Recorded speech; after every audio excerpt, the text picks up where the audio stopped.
Hello and welcome to Lesson 6. This is the up-level course, and in the last lesson we talked about profitability. Now, one of the things that leads to profitability is consistent business or repeat business.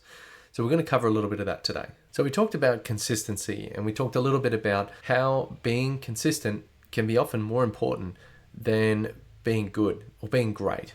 So you need to be predictable. Like when you go to McDonald's, you know that your burger's going to be not the greatest burger on earth, but it's going to have all the ingredients and it's going to be exactly what you expect in terms of temperature, size, presentation, etc. Now, particularly if you're going to scale something, you need to be able to deliver consistently.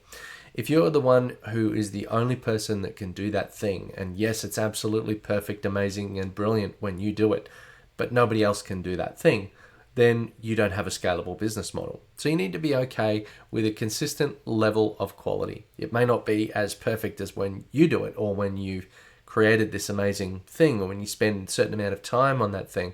However, there is a flaw to the level of quality reduction. So it's between a bracket. It's not below a certain level, and hopefully you can get as perfect as possible. Maybe someone will make it perfectly. In order to scale it consistently and be able to have it at a certain level of quality over and over again, you need to be okay with a range in that quality, one that will allow you to have a margin of error. Now, whilst we're saying there is a degree of quality or a margin of error that you have to be okay with, that doesn't mean that we can't consistently deliver a good service. It's like when you walk into a shop and they say hello and they smile at you. Yes, they're told to do that. And even though that's very simple, if they do it for every customer or they do it for most customers, it's still that margin of error where maybe they didn't greet that customer one day. It doesn't mean that's the end of the world. The customer can walk in and, all right, well, they were busy. That's fine. But they've come to expect a certain level of standard. They've come to expect that most of the time when they walk into that shop, they're going to smile, they're going to greet them. Consistency can be, in a clothes shop example, where most clothes are on the rack. There might be one or two things that are being packed away, that's fine, but most clothes are where they should be in the right size order. Maybe one person's walked into the shop, grabbed something, held it up, looked at it, decided it's not for them, and then put it back in the wrong spot. That's fine. If I see one or two products in a shop that's not perfect, that's okay with me. I get it. People walk into shops and they move stuff. But at least if they've made a consistent effort to try and keep it reasonably good most of the time, that's consistent enough. And it doesn't need to be perfect, doesn't need to be amazing.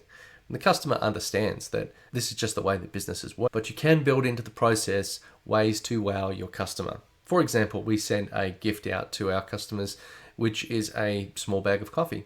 And every time they receive that, it's a nice welcome change to the usual crap that they get from marketing materials, like water bottles and pens. So it kind of stands out. It's a little bit more costly, but I think it really hits home as a great message. And as I mentioned, it's also about limiting the negatives. So having your customer complaints process, how does it run? Do you have one at all? When someone complains, do you offer them a discount? Do you say sorry and please come back again? Or do you just blatantly ignore them? Different experiences, even when the things go wrong, can shape the way the customer perceives you. And getting honest feedback can be really, really valuable. Most people don't complain, they just simply don't come back. So your complaints department is when someone is really annoyed. So that's the really high pressure moment. Most people don't just go and complain for no reason or to get a discount. Yes, that does happen, but it could be a great way for you to connect with your customer and find out the core issue. Ask 5 why. Why is this a problem? Why is this a problem specifically for you? When did this become a problem? Etc. And by reviewing your customer complaints or by reviewing your active customers with, for example, a survey, you start to identify trends and patterns. What keeps people in your business as a customer? What makes them leave? What reduces the friction of someone buying? And as you start to evolve and change these elements, you increase the likelihood of people coming in, of staying, and reducing the likelihood of them leaving, which then helps the retention in your business, which also helps increase the amount of money they spend with you over a period of time. The next thing you can do to increase the likelihood of customers staying is to create a structure or a process so that that then becomes repeatable. However, when you're creating a process, yes, identify the points that fail, the points that slow down the relationship, or the points that perhaps are not as enjoyable of an experience or not as efficient. One of the things that you need to be careful not to do is to processize so much that you remove the soul from the experience. The customer might like the way something happens because it's quaint, or it allows them to think, or time to reflect, or time to enjoy a particular moment, but not if you structure that step out of the process because it makes it more efficient. For example, I once attended an awards ceremony. And yes, I paid money to attend the awards ceremony and get a ticket and then go sit down and have the dinner and then listen to all the other people getting their awards. And when it was my time to get up for the award, the first time I went to this awards dinner, everybody got to give a 30-second speech. This time when I went, I didn't get to give a 30-second speech. I got shuffled out to a back room to say it to a camera. So I didn't really get that moment of validation, and it left quite a bitter taste in my mouth.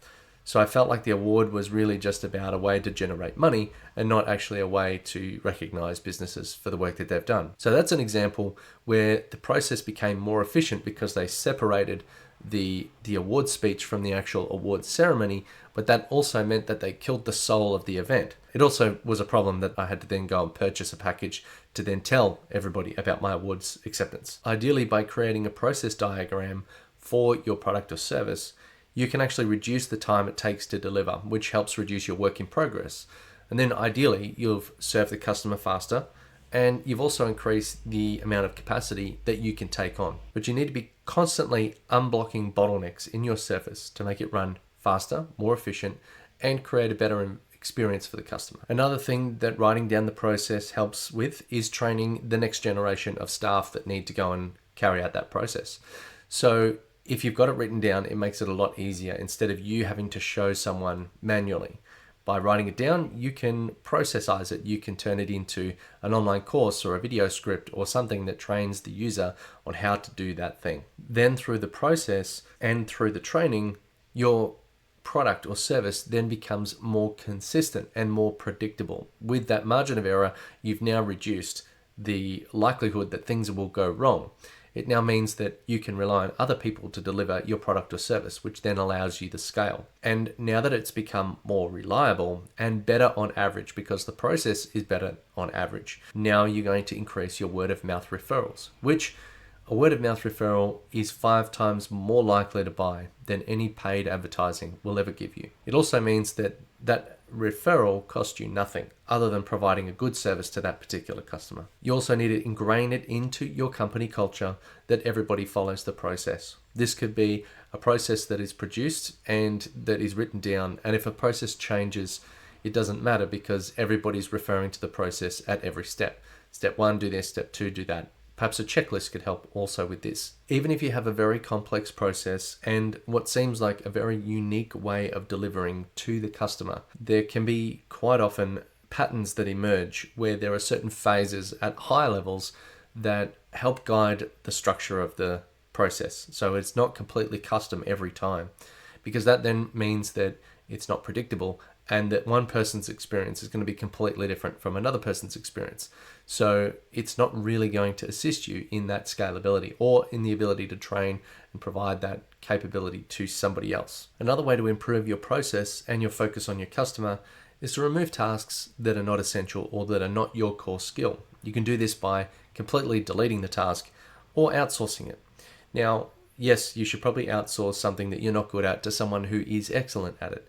However, you should never outsource the core capability of your business. For example, if you're horrendous at bookkeeping, get a bookkeeper. They're cheap and easy to implement and can save you a lot of time for you to go and do better activities in your business. However, if your strength is customer service, you should never outsource your customer service. Now, once you've built the systems in your business, remember that if anything goes wrong, it's not a problem of the person, it's a problem of the process. So you need to start thinking about the concept of systems thinking, in that your business is a system of systems. And if anything goes wrong, then it means that something wasn't written down correctly, that something wasn't updated, that you didn't record a video on it, that you didn't have a checklist or a process, or that you didn't train your team effectively. So it really comes down to the system is the thing at fault all the time. Yes, you can drive team culture, you can work on team values and things like that, but you should never really attack the person for a job poorly done. You should be thinking more about how you can make a change on your business or on your training systems in order to enable the people to do what you ask them to do. If there's other performance issues, well, that's a separate discussion. However, it is generally the first thought is that it is your systems that are not running correctly. Now, if someone is not quite right for the role, now there are other ways to look at this. You can either re-skill them, you can either place them in a different role, or you can look at having a conversation around termination and looking to find the right person and the right fit for that role. However, if it is your first time hiring people, it may not be obvious that you actually need to train your people. Sometimes people expect that others will know what to do, but as the business owner, you have a lot of assumed knowledge. Same problem occurs when you're going to create content and articles and information for your team on how to do certain things. They're going to miss steps because you think that such and such a task is obvious in a long chain of events. However, another person coming into it for the first time may not know, may not have had that experience, or may have a whole bunch of other experiences that they can bring to the table. So you should communitize your knowledge, discuss it, and come back with a better consolidated idea that involves a few people on what the process should be. Training can also help motivate the team because as they become more skilled and more professional, they feel as though they're working on their career and that they're actually gaining some valuable experience that they can use for the rest of their life.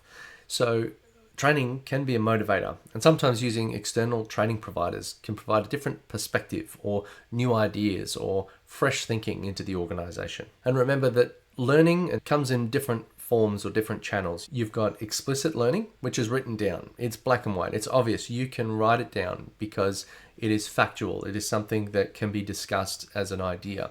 However, tacit learning is something that needs to be experienced. For example, if I'm going to learn how to turn a key in a lock, there's a lot of fine muscle movements. And if I've never done it before, I might do it too rough or in the wrong direction and then break the key in the lock. Learning how to drive is another example of a tacit learning event where I have to learn by experience. I can't read it in a book, jump in the car and be like a rally driver the next day. I need to get in, I need to feel how the car moves, I need to feel the motion, I need to be able to understand how to move the clutch and or gears, etc. So sometimes you need to create training experiences. Another thing that is constantly left behind that I notice is training for leaders. So eventually you're going to have leaders in your organization as you start to scale up. You need to give occasions to put these people in charge, to put them in front of the team and not just take over yourself all of the time. Otherwise, you're doing yourself an injustice by not allowing the ability to take a step back. You need to empower other people in the organization to lead so that you can give them a direction, give them a set of goals and objectives, and then just step back and see how they go. They might do better than you. They might know things that you don't know. They might be able to surprise you. And that's a really good thing. The more you train your team, the more you will be able to take a step back and not be involved in the everyday minutiae of the business. In the military, there's a concept of mission command versus central command. Central command, every decision has to be run through the leader. In a mission command environment, you allow smaller teams to be able to do missions, tasks that they've been given with certain parameters and a deadline to be able to achieve them by. So that overall, if something were to happen to the commander or if something couldn't get through in terms of information, etc., that the local commander would be able to make a decision and move forward. Anytime a customer or an employee has a problem or a question, it's an opportunity to create content. This is going to be the thing that you can then send out next time or allow it to become searchable using a database or a knowledge base or something like that. So by doing that, you now free up management time, not just for you, but for other leaders in your organization.